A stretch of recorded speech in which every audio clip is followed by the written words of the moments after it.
No one in the crystalline markets of Zereth believed the ancient lamp even worked. It sat for centuries on a dusty shelf, its brass tarnished, its runes faded. Traders passed it from one fool to another, a worthless trinket from Earth's fabled past. But when Corporal Daniel Reeves, lone human in the sprawling Orion outpost, stumbled upon it, something strange stirred within. He didn't care for myths or magic. He was a soldier, an engineer, someone who trusted engines, not fairy tales. But that night, alone in his quarters orbiting the barren moon of Chask, he rubbed the lamp anyway. Blue light poured out, searing through the shadows. Before him coalesced a figure of impossible beauty, a woman wreathed in sapphire mist, her hair a cascade of stardust, eyes like twin novas. She floated inches above the deck, adorned in swirling silks that defied gravity. "I am Celine," she declared, voice echoing like a choir through his tiny bunkroom. "Genie of the infinite realms. 3 wishes are yours, human." Daniel blinked, the corner of his mouth twitching in disbelief. "Right? So you're real." She tilted her head, amused. "I am beyond real. Speak your desires, that they may reshape existence itself." He studied her. Not the impossible beauty, but the sadness behind her eyes. She'd seen empires rise and fall, he guessed. Beings like this lived endless cycles of greed and folly. He wondered how many kings had squandered her gifts. "I get 3 wishes?" he asked. Celine's smile was soft. "Anything your heart desires, within the laws of my bond. Wealth, power, immortality, name it." Daniel paced the cramped floor, boots thunking against metal plating. He'd seen too many friends die in senseless skirmishes at the fringes of human space.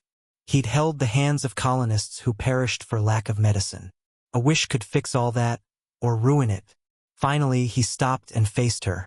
"All right, for my first wish." Celine leaned forward, expectant. Millennia of service taught her to predict the next words. "I wish for riches. I wish to rule. I wish for eternal life." They all blurred together in the end. But Daniel said, "I wish you were free." The words struck her like a meteor. Her swirling mist sputtered. The silks at her feet fell still. She searched his eyes for mockery, for trickery, found none. You wish for my freedom?" she whispered, voice trembling like a broken star. Daniel shrugged. "Yeah, you didn't choose to be trapped in that thing. I figure no one should own another being, magic or not." Her form flickered. The runes binding her began to fracture, lines of golden code dissolving in midair. For the first time in eons, she could feel the universe pressing in, its infinity terrifying, intoxicating. "You could have had anything," she murmured. "I will," Daniel said, grinning. "I'll still have you, not as a servant but maybe as a friend. Or not at all if you want to go your own way." Tears welled in Celine's eyes, crystalline droplets suspended in the zero-G air. She floated closer, the glow of her essence illuminating the gray walls of the outpost dorm. "Do you know what you've done?" she asked. "I think so."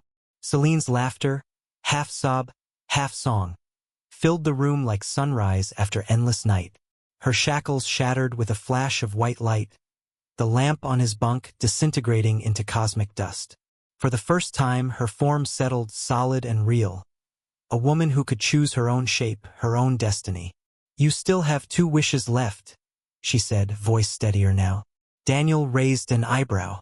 Thought that was the deal-breaker. She shook her head, strands of starfire hair drifting weightlessly. "A free genie may grant boons to those she deems worthy." She placed her hand on his chest, feeling the steady drum of his heart.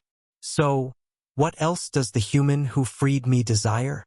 Daniel looked out the porthole at the distant, broken colonies scattered among the stars.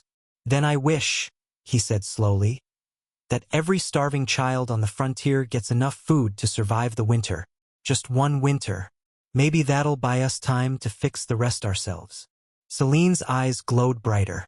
With a word, she sent her will rippling across light years. Storage vaults unlocked, transports rerouted, crops flourishing in poisoned soils.